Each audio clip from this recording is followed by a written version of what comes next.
galera, tudo bem? Sou o professor Roberto Falcione, professor de História. Eu e a professora Viviana, nossa intérprete, viemos hoje para nós trabalharmos a aula 50.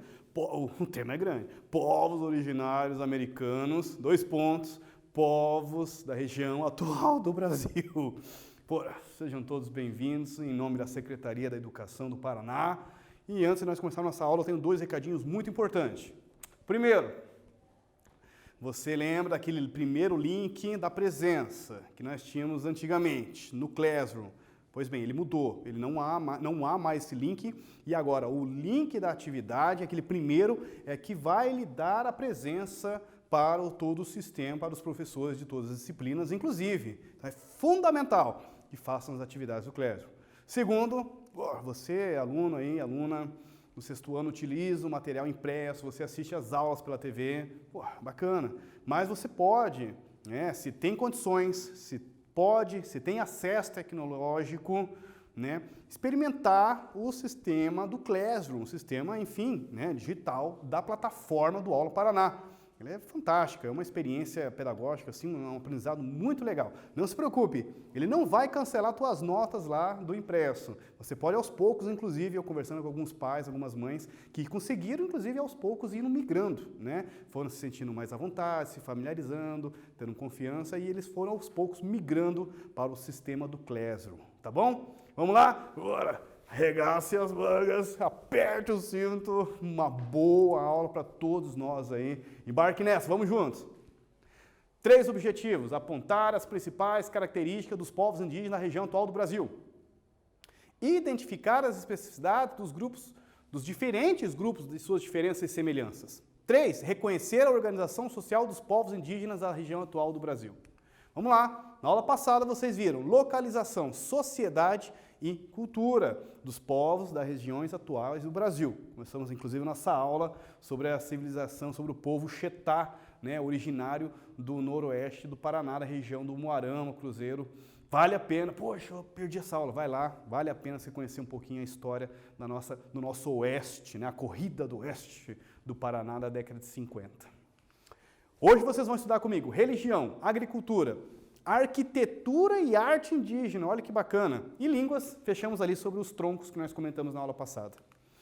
Vamos lá, sempre começamos nossa aula fazendo uma problemática. Eu sei que vai parecer uma coisa até meio simples, é uma paisagem natural. Mas é aí que nós vamos tentar expandir nosso olhar e eu peço a vocês, queridos alunos, alunas do sexto ano, para embarcar junto comigo nessa, aumente sua criatividade e aos poucos vamos entender um pouco mais o que significa tudo isso para nós. E melhor, para os povos indígenas da Amazônia. Vamos lá? Você saberia dizer do que se trata essa imagem? Poxa, professor, parece uma paisagem natural. Dá para imaginar que é uma correnteza, uma cascata, não sei. Tem ar, uma vegetação, pedras. Tá fácil, né, professor? Tudo bem, na paisagem geográfica natural, sim. Mas você sendo um povo indígena, você consegue imaginar qual a importância disso para um indígena? E nós poderíamos imaginar o que se trata essa imagem agora, expandir a nossa mente? Como poderíamos descrevê-la? Agora está mais expansivo, inclusive, a imagem para nós. Novamente, poxa, professor, uma região, uma mata bem densa. Eu nunca vi essa imagem. Eu nunca vi esse lugar. Até lembra ali, professor, que quando a gente vai ali para o litoral, ali, próximo de Tijucas do Sul, professor? Tem umas cachoeirinhas assim, bem menor, mas tem. Verdade, concordo. É a cachoeira é um I, parece um L, mas é Iauaretê, ou Cachoeira da Onça. É um lugar sagrado dos povos indígenas, os rios Uaupés e Papuri, localizado na Amazônia, no estado do Amazonas. Corresponde a um lugar de referência fundamental para os povos indígenas que habitam essa região, banhada pelos rios Uaupés e Papuri. Sua inscrição está registrado esse lugar, está registrado no livro dos lugares que foi realizado em 2006. Então é um lugar sagrado e ele está tombado, como patrimônio imaterial. Imaterial não, registrado no tombo, no livro de registros dos lugares, dentro do patrimônio cultural brasileiro. A cachoeira de Iauareté faz parte do cenário descrito nos mitos de origem de vários povos indígenas que vivem no rio Uaupés atualmente. Tucano, Tariano, Dezana e Piratapuia, entre outros. Esses mitos tematizam o processo de transformação que resulta no aparecimento dos primeiros humanos. Então essa cachoeira, esse ponto, essa cachoeira da onça, de Iauarepés, ela explica as mitologias de cada um desses povos que nós comentamos, Tucano, Tariano, vai explicando como que se deu a origem do criacionismo, segundo a lenda deles, a religião que eles acreditavam, a origem dos seres humanos. E por isso que é um ponto, um lugar sagrado para eles. É um local que, segundo as mitologias, surgiu os seres humanos relacionados a esse lugar. A cachoeira Iauareté é um primeiro bem imaterial, olha que bacana, a ser inscrito no livro dos lugares, mas é o 8º patrimônio imaterial brasileiro. De onde você tirou isso, professor? Várias ONGs, inclusive do INFAM, que é o Instituto Patrimônio Histórico Artístico do Brasil.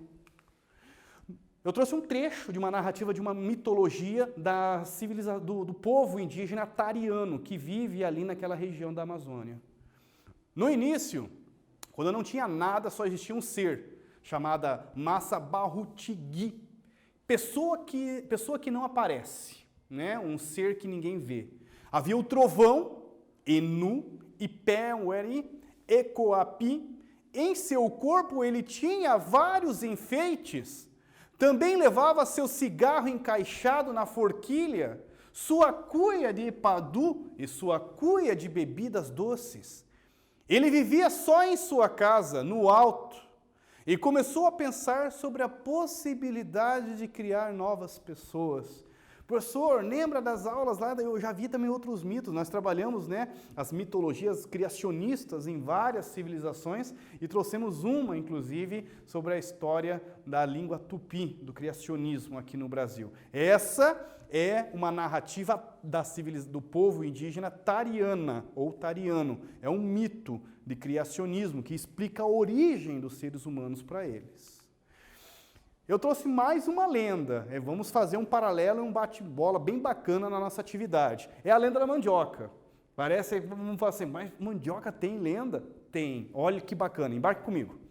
A lenda da mandioca faz parte do folclore brasileiro, de origem indígena. Diz a lenda, a filha do cacique de uma tribo tupi-guarani havia engravidado, de uma maneira meio que misteriosa. E seu pai, muito furioso, vai, como que minha filha se engravidou? Que história é essa? O cacique ficou furioso, queria saber de quem era o bebê que ela estava esperando.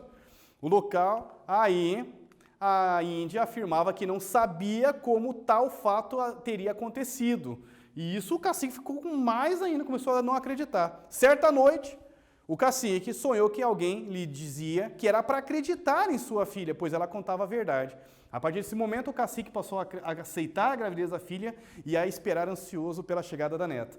Quando nasceu a neta, que veio mais ainda a surpresa. Ela era branca e todo mundo ficou assim, nossa, realmente é um presente, uma dádiva dos deuses. E daí ela acabou sendo mais aceita ainda. Infelizmente, segundo a lenda, num belo dia, ou num péssimo dia, né? Essa menina veio falecer, foi encontrada morta. E eles resolveram enterrá-la dentro, né, da região onde estavam as ocas. Aonde ela foi enterrada, nasceu uma planta que os indígenas começaram a observar que tinha uma raiz embaixo, que quando eles tiraram, por dentro era branco e por fora era uma casca preta. Perceberam também que dava para fazer várias coisas com aquela planta e entenderam que ali era um presente dos deuses e que nasceu do corpo da menina. A menina se chamava Mani. Por isso que o nome da planta, a origem do nome da planta está relacionada com essa menina, que é Manioca. Depois, com o tempo, passou-se o termo de mandioca. Oca é casa, ou corpo de Mani. Da origem da planta estaria relacionada com o corpo dessa menina. O nome da menina era Mani.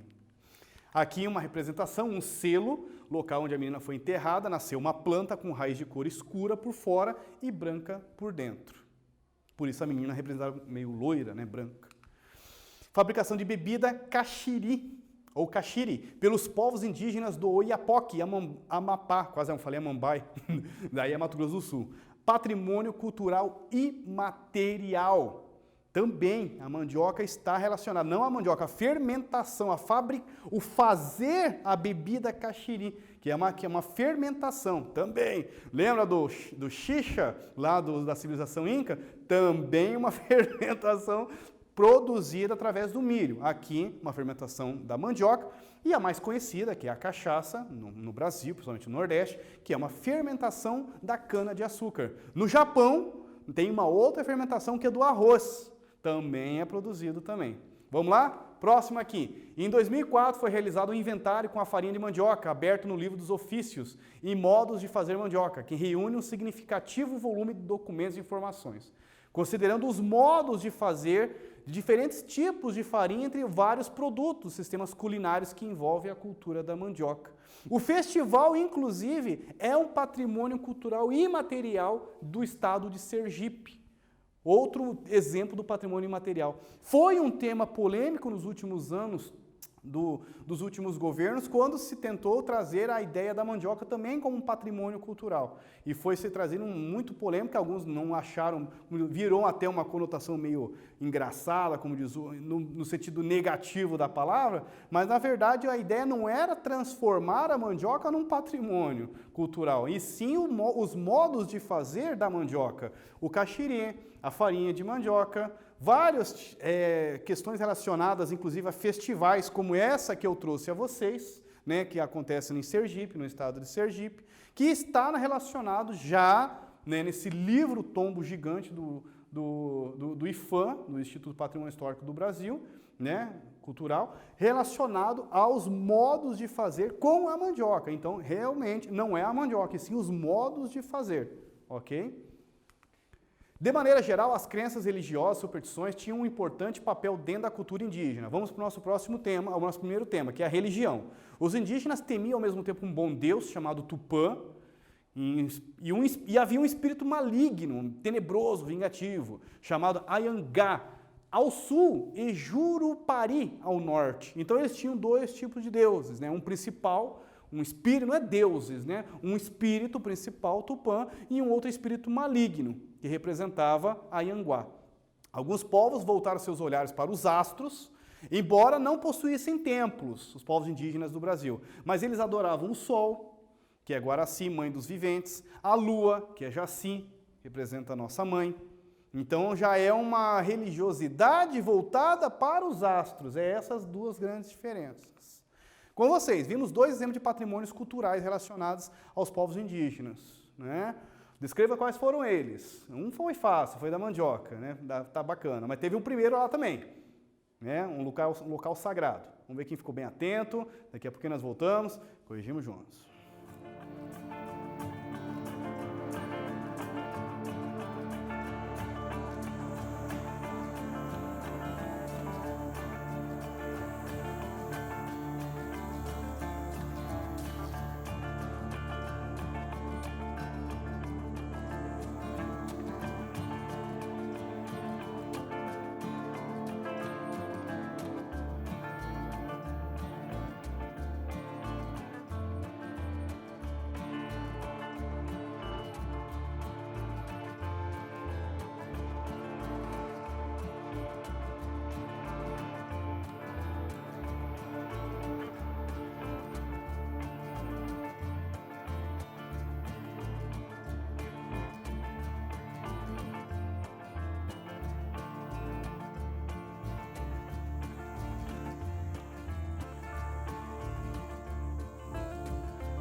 Olha eu de novo aí. Vamos lá?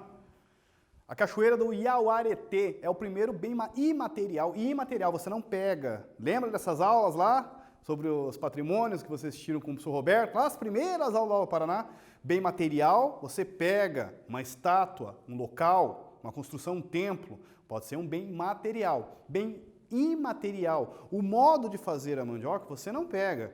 O lugar, você pode pegar na cachoeira, você pode até andar na cachoeira, mas ser o lugar sagrado, um mito, você não pega. Então é um bem imaterial, mas está no livro dos lugares, que está aqui, que fica no Amazonas. Aí eu trouxe para vocês o Festival da Mandioca. O festival você não pega, você pode pegar o cara que está dançando no festival, mas o festival em si você não pega, por isso que também é um bem imaterial.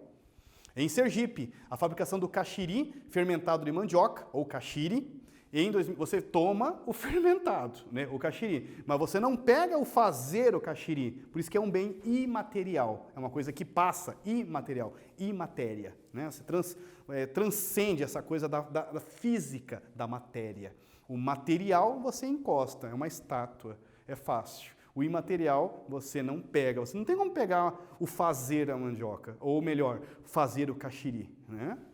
Foi realizado em 2004 um inventário da farinha, que está listado a farinha da mandioca, então também é um patrimônio. Olha que bacana, nós comemos um patrimônio imaterial, não a farinha, o fazer a farinha, saber fazer, inclusive, poxa, tive a oportunidade de conhecer vários locais de fabricação da farinha no Ceará. Aberto no livro dos ofícios, modos de fazer da mandioca.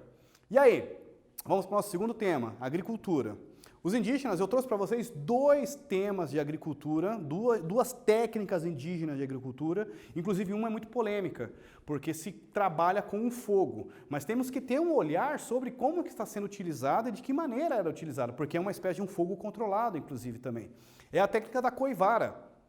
A galera do estúdio dando um foco aqui para mim, é uma técnica agrícola de origem indígena e outra coisa, é de origem, porque hoje todo mundo usa coivara, viu? Inclusive já vi vizinhos utilizando essa técnica coivara, quase botou fogo na minha casa, lá na minha chácara. É também chamada de agricultura itinerante. A plantação inclui o corte, a derrubada e depois a queima da mata. E para que a queima? Porque a queima eles acreditam que as cinzas vai fertilizar o solo, preparando para a agricultura. É essa que é a técnica coivara. Vários lugares, inclusive em São Paulo, principalmente na região norte, utilizam muito essa técnica coivara. Micro chacreiros, né, pequenos agricultores utilizam essa técnica que é mais simples, quando não se tem maquinários, quando não é um grande agricultor. Preparado o solo, vem a plantação intercalada, também é uma origem indígena, para não criar várias pestes, né? Faziam rotação de solos para melhorar a fertilidade e controlar as pragas. Rotação de solos e intercalar. Planta um pouquinho de alface, depois planta um pouquinho de mandioca, depois planta um pouquinho de berinjela, depois planta um pouquinho de tomate, intercala vários, porque se plantar tudo só, vou plantar só cebola aqui, vem um monte de praga e já era. Então eles criaram essa técnica. Interessante que nos sistemas orgânicos, né, a galera do CPRA vai lembrar aí que eu já fiz vários cursos, nós utilizamos esse sistema de intercalação até hoje nas agriculturas livres de agrotóxicos. Olha da onde que está a origem, civilização indígena. Aqui, ó, história indígena, que nós reproduzimos sem saber. Agora, uma que não se utiliza fogo, e achei muito bacana trazer esse contraponto para vocês. E o mais impressionante, há 9.000 anos, arqueólogos conseguiram encontrar que existiam técnicas agrícolas na região entre a Amazônia e o estado de Rondônia, entre os 2 rios, né? Entre o rio Madeira, que separa o estado do Amazonas com Rondônia, encontraram uma região que se faziam plantios de ariá e de mandioca sem o uso da coivara, sem a técnica do fogo, chamada técnica dos campos elevados. Eu vi alguma coisa semelhante no Nordeste. Eles faziam uma espécie de planaltos, pequenos espaços maiores, para que quando acontecesse a chuva ficasse sempre alagados para baixo, né? E esses lugares mais altos eram feitos os plantios, uma espécie de circulares um pouco maiores, um diâmetro aí de 1 metro de diâmetro mais ou menos, onde era feito o plantio nesse lugar. Sistema de técnicas de planaltos elevados, ou campos elevados. Não se usava fogo e se preparava a técnica agrícola pelos povos originários amazônicos. Como que um arqueólogo consegue descobrir isso, professor? Raízes, a mata que não foi mexida, a mata nativa que foi trabalhada, percebe que as raízes que estão no solo, a forma que foi mexida ao solo, ela se difere como que está da região, são indícios arqueológicos que enfim, desculpe a redundância, que os arqueólogos vão observando e são os indícios históricos. Os habitantes criaram pequenos morros, né, esses planalto, essa técnica dos campos elevados, com a ajuda de ferramentas de madeira. Melhorava a drenagem, somente em lugares mais úmidos, próximos dos rios, o arejamento do solo e a retenção da água. Isso é muito interessante, somente no Nordeste, que eles têm problemas com falta de chuva, no pessoal do Ceará, eles usam essa técnica sem saber que é de origem indígena. Eu vi, né? E inclusive com plantio de mandioca, porque daí nesses pequenos morrinhos fica também concentrada a parte da água embaixo, que é para ajudar na umidade do solo. Olha que bacana, uma técnica de agricultura de origem indígena, de 9.000 anos antes de Cristo, aqui do Brasil. Olha que bacana. Plantavam ariá, uma espécie também de tubérculo, semelhante a batatinhas, assim, bem interessante. Mandioca, abóboras, eu encontrei também alguns vestígios, registros, plantas cultivadas pelos povos originários da Amazônia. Com vocês, quais foram as técnicas, as duas indígenas, apresentadas em nossa aula? Tem as duas. Vamos ver quem ficou bem atento. Daqui a pouquinho nós voltamos. E corrigimos junto.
Voltei. Vamos lá. Coivara, uma das técnicas de origem indígena, também chamada agricultura itinerante, e a outra era a técnica dos campos elevados, pequenos morrinhos, que os arqueólogos encontraram vestígios dessa técnica próximo do rio Madeira, entre o estado do Amazonas e Rondônia. E aí, arquitetura indígena, o modo de viver indígena é baseado em ocas e em malocas. Eu confesso que eu não sabia a diferença. Vamos estudar junto essa comigo aí. Vamos lá. O que é oca e qual é a diferença entre uma maloca? Vamos ver? Uma oca é uma casa unifamiliar. Então, dentro de uma oca tinha apenas uma família. E uma aldeia poderia ter várias delas. Então, uma aldeia indígena com várias ocas. Entenderam a diferença? Aqui uma imagem, um ritual do povo Tirió. Nos fundos, suas ocas, fotografia de 1960.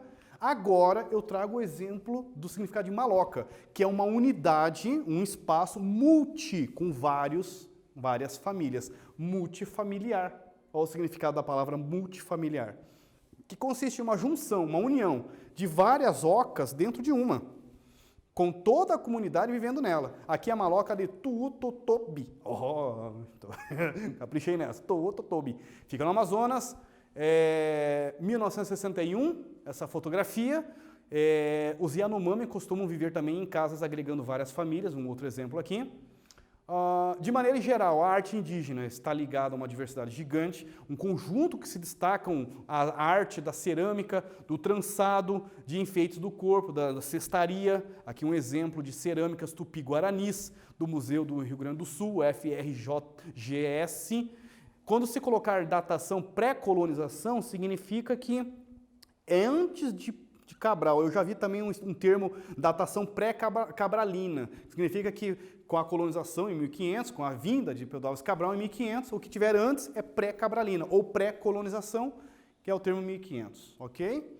Aqui, dois exemplos de artes indígenas. A primeira é uma cestaria do povo Uapixana, e o outro, fiquei muito curioso, é uma borduna, também é dos índios Uapixana, de 1924, são acervos de etnologia indígena do Museu Nacional do Rio de Janeiro, e esse borduna era uma espécie de um tacape para segurança mesmo, para os caçadores, como também para uma arma, uma espécie de uma arma mesmo, que eles atacavam se precisassem se proteger contra uma outra tribo ou contra um animal selvagem, esses tacapes, né, chamados de borduna.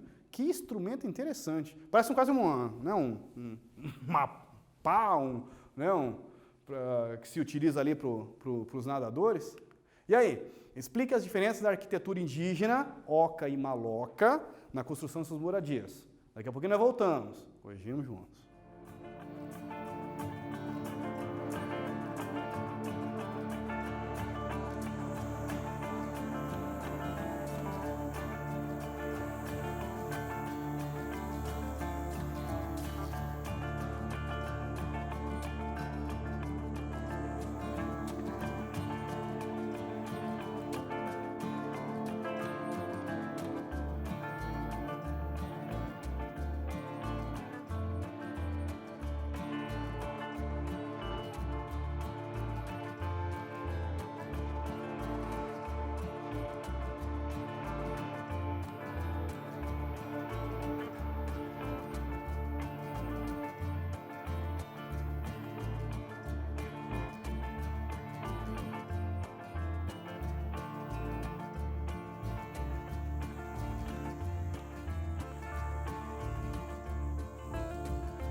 Voltei, galerinha. Vamos lá.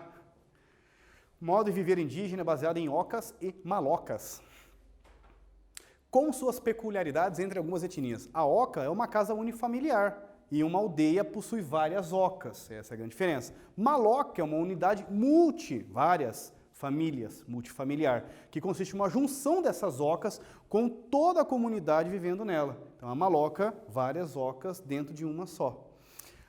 Lembra daquela aula, daquele Borduna? A galera também do estúdio aqui dando aqui uns participação junto comigo. É daí a origem do termo bordoar. Eu falei, vou dar uma bordoar no teu ouvido aí. Aí que vem o termo borduna, que é um instrumento, uma arma que os indígenas utilizavam.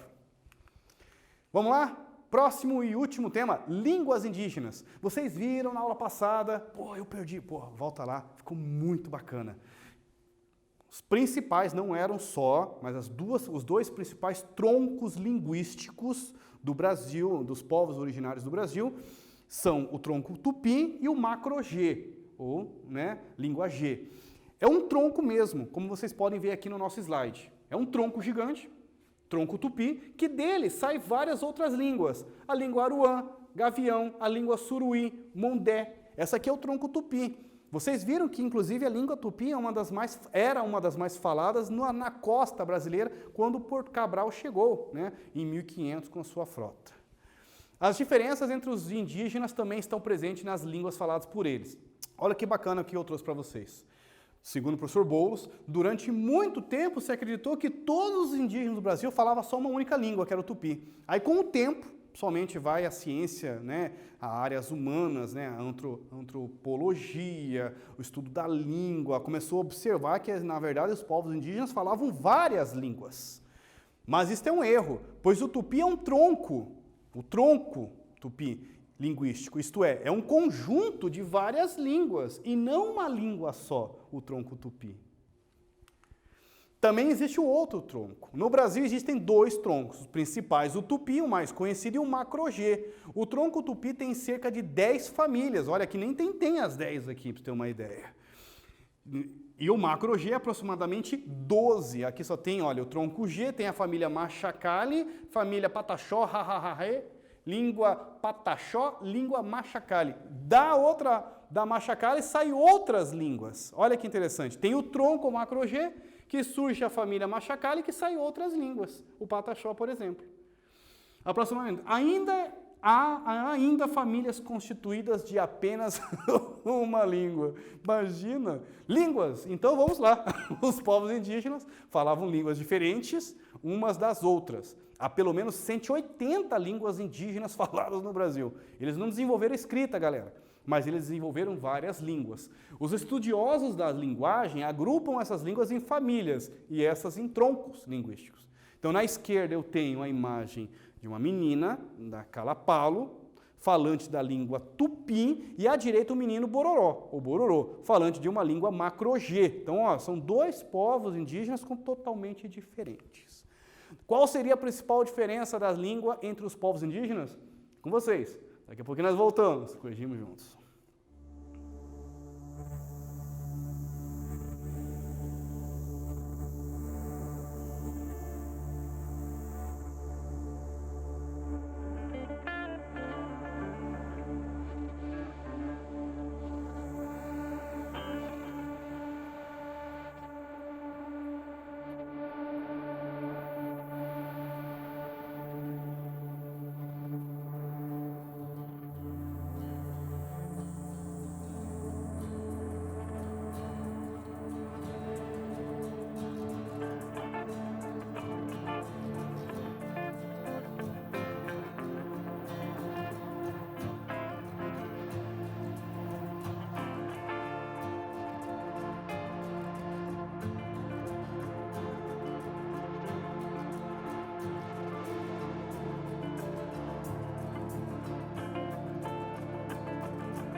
Voltei. Vamos corrigir juntos? Por muito tempo você pensou que havia apenas uma língua indígena no Brasil, mas na verdade são várias, com 2 troncos linguísticos principais, Tupi e Macro-G, sendo que deles subdividem várias outras línguas. Chegou o grande momento. Vamos lá, vamos ver como é que tá a minha telecinese. É com vocês, junto comigo, sobre a lenda da mandioca, lá no início da nossa aula de hoje. Qual era o nome da menina? Tem uma que prestou bastante atenção, que teve sua morte relacionada com a origem da raiz. O nome dessa menina era Nani, Bani, Mani ou Oca? Letra A, B, C ou D? Qual? Muito bem, galerinha, estão mandando super bem. O nome da menina era Mani, lembra que de Mani, daí surgiu a ideia de Oca, corpo de Mene, a origem da palavra mandioca, baseado no mito, está relacionado com o mito da origem da mandioca, corpo de Mene, Mene, Oca. Com o tempo passou o termo para se chamar mandioca. Próximo, quiz. Nome da técnica agrícola de origem indígena, eu ia falar divina, de origem indígena, muito usada no Brasil, em várias regiões. Olha, tem pegadinha aí, vamos ver quem prestou atenção. Letra A, coivara. Letra B, trienal. Letra C, arado. Ou letra D, charrua. Vamos ver? ABC! Mandou bem, galerinha. Letra A, a coivara era a técnica agrícola de origem indígena. Galera mandando um monte de registros sobre esse momento do quiz. Bacana, eu fico me divertindo junto com vocês aí. Já teve tudo. Teve uma que era muito legal. Era um meme dizendo, todo mundo odeia o quiz. Não! Não, é o Cris. Muito bom. Valeu, Gustavão. Valeu. Vamos lá? Nessa aula aprendemos povos indígenas na região atual do Brasil, religião, agricultura, arquitetura e línguas indígenas. Um pouquinho, poxa vida. Né? Imagine quantas aulas precisaríamos estudar profundamente essa antropologia aí. Próxima aula começou. Vamos agora para a Grécia Antiga. Apertem os cintos. Divisão historiográfica, período homérico, civilização minoica, Minotauro, vamos ver aí, civilização micênica. Fecho com vocês nossas referências, Patrimônio Histórico IFAM, Instituto que nós comentamos, várias outras referências. Obrigado. Sempre junto comigo, a galera do 6º ano, de norte a sul, de Foz do Iguaçu, Paranaguá, de Guaíra até Pato Branco, como diz o outro. Um abração a toda a galera de Curitiba, da região metropolitana, Araucária, Pinhais. Meu Deus do céu, vou parar. Até a próxima. Foco no estudo, galerinha. Força, fé no coração. Valeu!